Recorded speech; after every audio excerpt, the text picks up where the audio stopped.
やっぱり炊飯器すごい入れていきます。インドの現地で食べた味がするはい、こんにちは、インドカリーコです。今日は炊飯器で作るビリヤニの作り方をご紹介します。少し前に本格的なビリヤニの作り方をご紹介したんですけど、言うてあれはめちゃめちゃ難しいです。今回ご紹介するビリヤニっていうのは、炊飯器で作るのでビリヤニ作りにおいて最も難しいと言われる火加減を全てお任せできるんですね。何はともあれ早速準備をしていきましょう。まず、一番重要なのはお米です。今回使うのはバスマティライスです。というか基本的にはビリヤニはバスマティライスで作ります。いろいろ種類があるんだけど、私が好きなのはこのラルキラっていうブランドなんですね。で、普段は白色のパッケージのやつを使ってます。今日はこれご紹介するんですけど、このエキストラロング米っていう紫色のパッケージのやつは米が折れにくいんですよ。バスマティライスを使う時の一番難しいポイントとしてはやっぱりね、米が折れちゃうことで、こういう米が折れにくいやつを使うと水加減を多少失敗してもうまくできます。なので初心者はおすすめです。まずこれを今日は2合使っていきます。2合は 300g なのでグラムで計量してもいいです。普通のお餅のね、日本米で使うような米カップですね。だいたい4人分ですね。で、水で洗う時のポイントはあんまりゴシゴシ洗わないこと。軽く水で通して指でサラサラサラサラって洗うぐらいですね。軽く水を変えて3回ぐらい洗ってあげたらたっぷりの水で浸水をしておきます。バスマティライスを炊飯器で普通に炊飯するときは、白米として炊飯するときは浸水いらないんですけど、ビリヤニで炊くときは浸水させた方がムラなく仕上がりますね。はい、こんな感じ。他の肉とかの準備をする間、こうやって置いておきます。はい、続いて材料です。まずトマト、ニンニク、生姜、ピーマンですね。ピーマンは普通インドでは青唐辛子使うんですけど、青唐辛子使うとめちゃめちゃ辛いのと、あとなかなか手に入りにくいので、今日はピーマンで作ります。あとは鶏もも肉 400g 分ですね。もも肉は多くなっちゃうとちょっと水分が出過ぎたり少なくなっちゃったりすると逆に水分が足りなかったりするので、できるだけ 400g ぐらいグラムを守ってください。で、あとフライドオニオンですね。これ自作なんですけど市販品でも OK です。できるだけ小麦粉のついてないものだといいですね。で、自作する方法はこの動画の一番最後でご紹介するので、玉ねぎあるよっていう人は自作してもいいと思います。これ大体ね、市販のフライドオニオンだと 30g ぐらい、自作だと玉ねぎ1個 200g 分ぐらいをご用意してください。これをどんどん炊飯器の中にぶち込んでいきます。まず鶏もも肉を切ろう。鶏もも肉は一口大の大きさに切っていきます。いつも私の一口大ってまあまあ大きめだと思うんですけど、炊飯器で炊くときは少し小さめですね。こんぐらいの大きさで切ってください。だいたい1枚分を8等分ぐらいにする感じかな。で、筋とか皮はね、ついてて大丈夫です。下処理する必要性はございません。なぜならめんどくさいからですね。はい、こんな感じで切り終えたら鶏肉は終わり。ニンニクと生姜はまずこれすりおろして使うので、このままで大丈夫です。ピーマンは青唐辛子の海苔で使うので、ちょっとこういう細長く切って青唐辛子2本分を半分に切ったような感覚ですね。次、トマトは1個丸々使いません。半分使って半分はトッピングにします。だいたい 100g を炊飯器の中に入れる感じですね。こんな感じで薄切りにします。これで何 g ぐらいだろう。はい、100g。これで 100g でした。4切れぐらいですね。こんな感じでスライスしておいてください。で、これで終わりだ。あとは全部炊飯器で混ぜ合わせていきます。まずヨーグルトを入れてください。 50g 分、だいたい大さじ3杯ぐらい。そしたらここに鶏もも肉も入れていきます。で、さっき切ったトマトちゃんも入れます。もうね、全部ぶち込むだけです。ニンニクと生姜はすりおろしながら入れちゃいます。全部でも代用できるんだけど、私はね、やっぱ生の方が好きなので最近は生ばっかり作ってます。生姜もね、だいたいニンニクと同じぐらいすってあげれば OK。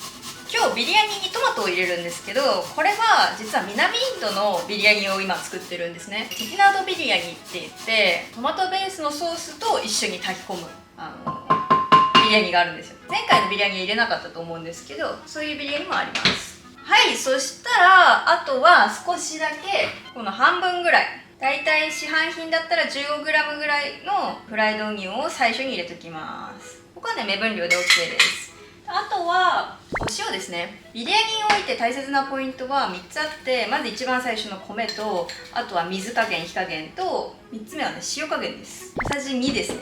まずねここを間違えると全然美味しくないビリヤニになっちゃうので、小さじ2入れてください。さらにここにどんどんスパイスを入れていきます。まず粉のスパイスからいこうか。粉のスパイスは絶対あってほしいスパイスですね。はい、クミンとコリアンダーが小さじ1杯ずつです。ポコポコ。次にターメリックとチリペッパーは小さじ1/2杯、ブラックペッパーはね小さじ1/4杯ぐらいで OK です。で続いてホールスパイス。ビリヤニはねめっちゃホールスパイスが大切。やっぱね長時間炊き込んだ時に香りが残るものっていうのはホールスパイスなので、パウダーにしちゃうとねやっぱり残らなかったりえぐみ出ちゃったりするので、ホールスパイスがすごい重要です。でまず今日は基本の333でいきます。カルダモン3粒、クローブ3粒、シナモン3センチですね。あとは、私が絶対ビリヤニに入れたいのはスターアニス八角です。あとこれは持ってない人も多いんですけど、ブラウンカルダモン1個、あとベイリーフね、ローリエ1枚分です。ちょっとねベイリーフは1枚分なんだけど折れてるんで2枚入れちゃいます。あと結構私が好きなやつね、クミンシードですね。クミンシードは小さじ1/2杯分入れます。はい、持ってるもの持ってないものある人いると思うんですけど、パウダースパイスと基本の33は入れてほしいかな。でスターアニスもできたら入れてほしい。あとはね基本的には省略して大丈夫です。はい、こんな感じで全部入れてあげたらですね、一回これで混ぜ合わせます。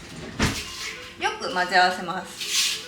ビリヤニって結局何なのかっていう話だと思うんですけど、ビリヤニっていうのはインドのスパイス炊き込みご飯です。日本の炊き込みご飯と一緒で結構ね日常的に愛されてるものだし、お祝いにも使えるものっていった感じになります。トマトはね加熱不足になることがあるので混ぜながら潰してあげて、なんならねちょっとね肉より下の方に入れてあげてね、ここちょっとさりげないポイントなんですけど、トマトがね加熱不足になるとなんかトマト感残っちゃうので、こう全体的に混ぜ合わせてあげたら、はい、ここにお米を入れていきます。お米ね今でね実はちょっといろいろやってて30分ほどつけました。だいぶいい感じですね。ちょっとねお米はね30分以上つけてほしいかもしれない。まず一番最初にやっておいて、その後準備しておくといいかもしれない。ちゃんとしっかり使った状態だと米が透明じゃなくて白っぽくなりますね。でこれぐらいにしてあげると絶対ムラは出ないです。で、とっても重要なポイントがあって、ざるでしっかり水を切ります。ここで水切りが甘いと水分量が誤差が出ちゃうのでべちゃべちゃな仕上がりになります。そんな感じでねざるにあげてあげて、あとはこれをご飯に重ねて水入れて炊くだけです。米の水が切れる1分間の間に今日作るビリヤニについて説明します。今日は生米式っていうビリヤニの作り方で、ビリヤニを作ります。ビリヤニの作り方っていうのはいくつか種類があって、生米式といって生米から肉と一緒に炊き上げるスタイルのもの。例えば南インドのビリヤニとかそうです。前回ご紹介したビリヤニは生肉の上に茹でた米を足して蒸すっていうスタイルだったと思うんですけど、それはハッチ式って言います。これはハイデラバディビリヤニとかビリヤニの総本山みたいなところで好かれているスタイルです。で私は結構ハイデラバディビリヤニで作ることが多いんだけど、今日は簡単でなおかつ肉の旨味がよく米に染み込んでビリヤニ初心者でもうまいって思えるようなビリヤニの作り方にしようかなと思います。はい、米の水がよく切れたなと思ったら、この上にですね肉の上に入れていきます。ビリヤニはですね肉にしっかり火を通したいので一番下に肉を入れます。でお米はその肉の蒸気とか肉から出てくる水分を優しく吸わせていく感じですね。そしたらお米を慣らしてあげます。しっかりね慣らさないとムラが出ちゃうのでね。でここにですねお水を入れていきます。お水はちゃんとね測って入れてください。米が水から浮かないようにこんな感じでね優しくトントンしてあげたら、最後にねちょっと残ったフライドオニオンちゃんを上に乗せてあげます。このねフライドオニオンのね味がね米に染み込むのがうまいのよ。大切なのを忘れていた。ビリヤニといったらバラーですね、バラー。私はギーを使うんですけど、皆さんはバターで大丈夫です。香り付けのために最後にバターを乗っけていきます。これはね、ギーっていうもっともっとすごいミルキーな香りのするインドの精製バターなんですけど、ギーでやるともっともっと本格的になります。だいたい 10g ぐらいを上に乗っけます。上に乗っける理由はあんまりね火を通しすぎて香りを飛ばしたくないからですね。こんな感じで、全部乗っけてあげたら、これを炊飯器で炊いていきます。炊飯器は普通の炊飯モードで OK です。いつも使ってる炊飯モードでスイッチを押してあげれば OK です。それでは炊いていきましょう。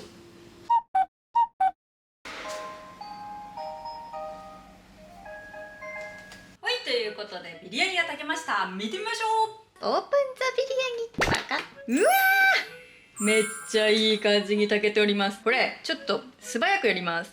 最後ポイントがあって天地返しをします。肉を上に、上の米を下にという作業にします。あんまりねガシガシかき混ぜると米が折れちゃうので注意します。かき混ざったな、肉が上にだいぶ来たなと思ったら、はい、すぐ蓋をします。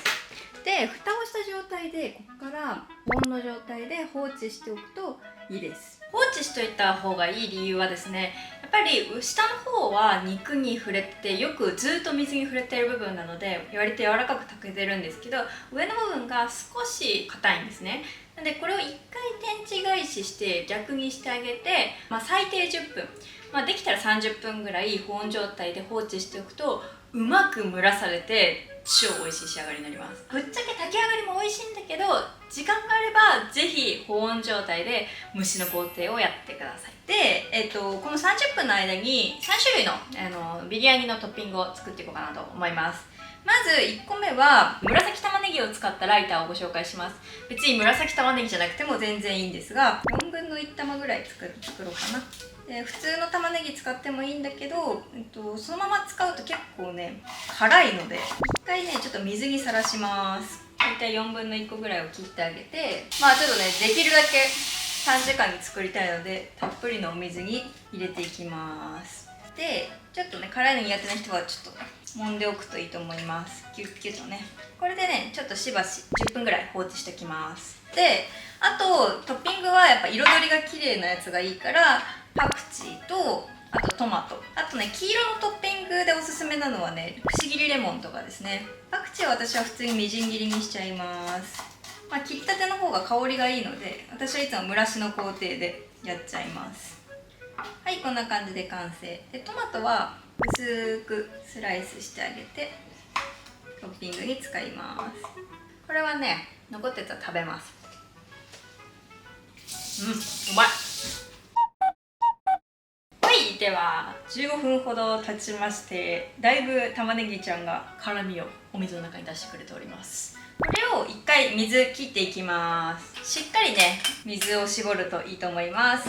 でここにライターを作っていくんですが、ライターって、ビリヤニのヨーグルトソースみたいな感じで、食べる時にこのねビリヤニと混ぜながら食べるのをおすすめしてます。およそ 100g ぐらいのヨーグルトを用意していただいて、これヨーグルトを滑らかじゃない人よく滑らかにしてください。で私は、ビリヤニに結構塩分をつけてるので、ライターには基本的に塩味を入れないタイプなんですけど、このままでもう完成ですね。でよく絞ってあげた玉ねぎちゃんをですねギューッとね絞ってあげたやつを入れていきます。そしたらこれを軽く混ぜてライターの完成です。はい、こんな感じでできました。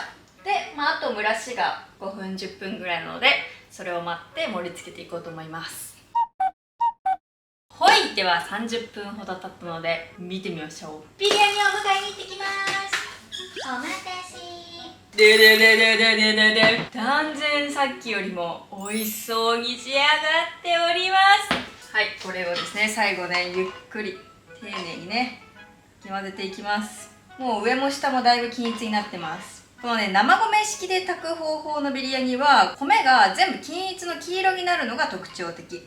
カッチ式で作るのはこのね米が白と黄色のグラデーションがあるのが特徴的。焦げなしだし生米なしだし完璧です。やっぱり炊飯器すごい。ということで盛り付けていこうと思います。はい、今日はねインド食器ですね。盛り付けのポイントはなんとなくなんですけど、インドのビリヤニは基本的にお肉がねご飯の下に隠れてるんですよ。でも私はちょっとお肉が上に見えてた方がなんかテンションが上がるから上に出しちゃいます。ホールスパイスはね食べながら取り除くんだけど、なんとなくちょっと可愛いからここに置いてます。はい、トマトちゃんはちょっと後ろらへんにね2枚持っちゃって、でパクチーは上にですねポロポロポロポロポロポロとね。でライタはね、はい、ライタ、今日はライタはね別添えじゃなくて同じ一緒に盛っちゃおうかなと思ってます。こことかにねちょっとポッと、はい、こんな感じでじゃじゃーん、炊飯器で簡単チキンビリヤニの完成です。食べましょう。はい、ではではいただきます。いやめっちゃ美味しそう。いただきます。うまっやっぱ炊飯器ってすごいわ。だってさ、普通ねチェティナードビリヤニを作ると結構な確率で焦げるんですよ。で焦げちゃうからといって火をこうさ弱めると米が生になっちゃうし、でも炊飯器それないね。ライターはよくねちょっとビリヤニよく混ぜて塩味を和らげてちょっと酸味を足す役割として使ってます。うまっ。いつもきゅうりで作ってたけど玉ねぎで作るとめっちゃインド感ある。インドの現地で食べた味がするビリヤニって結構スパイスとかいろんなこの香りの要素がたくさんあるので、結構ねスパイス上級者じゃないと一口目でこれ美味しいってなるようなもんじゃない。ハイデラバディビリヤニが特にそれ強い。でもこっちはね結構均一な仕上がりだし味も分かりやすい。で香りもね割と独特すぎないから、これだと子供でもいけるようなビリヤニですね。フライドオニオン重要。ちょっと最後に作り方紹介するんで、市販よりねぶっちゃけ作った方が美味しいから作ってみてください。で私来週ですねインドに行ってきます。ちょっと危ないところに行くのよ。ちょっと今回はちゃんと生きて帰ってこれることを願っております。生きて帰ってきたら、再来週あたりぐらいにいい感じのインド動画が上がると思います。なんと今回の旅は VIP な YouTuber たちと一緒に行くのでめちゃめちゃ楽しみです。帰ってきたらまたレシピ動画再開しますので、その時あげてほしいレシピリクエストなどありましたらコメントにお願いします。それでは高評価とチャンネル登録もよろしくお願いします。また次の動画でお会いしましょう。またね。はい、ではですね、フライドオニオンの作り方をご紹介していきます。フライドオニオンは、簡単です。玉ねぎ1個でできます。だいたい玉ねぎ1個 200g ぐらいをこういうねスライサーですっていきます。薄ければ薄いほど少なめの油で短時間で揚がるので、私はねいつもスライサーを使います。で結構ねビリヤニにおいて玉ねぎっていうのがすごく重要で、生玉ねぎで作ったこともあるんですけどぶっちゃけ全然味わいが違います。でフライドオニオンで作った方が圧倒的に美味しいですね。やっぱり深みとコク、香ばしさが加わるので一気に奥深いビリヤニになります。スライサー怖い部分は、手切りしてもいいんだけど、私は結構ここがムラできちゃうポイントになるから、これはねちょっと一旦次のカレーのために避けます。そしたらこれを揚げ焼きしていきます。まずフライパンに油を薄く引きます。ちょっとね一面に広がるぐらいがいいかな。薄く広がるぐらいまでやると初心者でも失敗せずにムラなくできます。で、中火から強火で、加熱してください。で市販の小麦粉ついてるやつだとちょっとね味わいが変わってくる。例えばナスの素揚げとナスの天ぷらって全然味わい違うじゃないですか。それぐらい差が出てきちゃうんですね。でそんなこんなんしてると油が温まってきます。ちょっと箸の先から軽く泡が出るぐらいまで温まってくれたら、このね玉ねぎちゃんを全部入れます。で箸とか使ってちょっとね広げる感じで、火力はね強いままで大丈夫です。で、色づくまでは軽くね油に接してるところを返す返すしてあげて熱してあげてください。で、意外と玉ねぎは色づいてからが早いので、色づくまではちょっとのんびり覗いてあげる感じで炒めていきます。はい、5分ほど経過しました。だいぶ玉ねぎちっちゃくなってきましたね。で少しずつ色づいてきています。でちょっと1点注意したいところとしては、今玉ねぎをこう熱してるところがじわじわじわじわこうね泡が立ってると思うんですけど、こういう状態に今なってない人は少し油が足りないかもしれないです。その場合は少しねこういう状態になるまで油を足してください。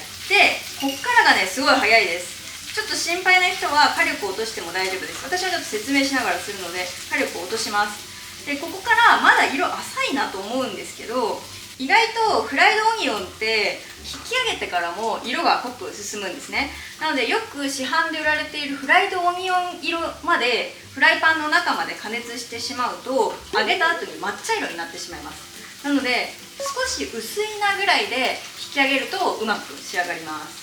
その時に、こういう風にちょっとねバットにこうキッチンタオルを引いて、油をちょっと切る用意をしておいてください。いい感じの色。これぐらいのちょっとまだ白いところもあるかなぐらいで一回火を止めます。これ耐熱だからね、ここ置いちゃうんだけど、こういうところにじわーっと揚げます。これは冷めてから冷蔵庫でねラップをして、タッパーとかに移し替えていただいていいんですけど、ラップしてだいたい5日ぐらいはね持つかな。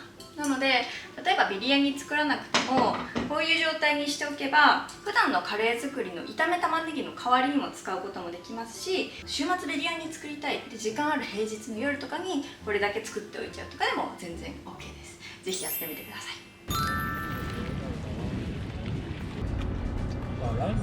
いい感じに向かっております。すごい豪華。これだけでうまい。じゃがいもだ。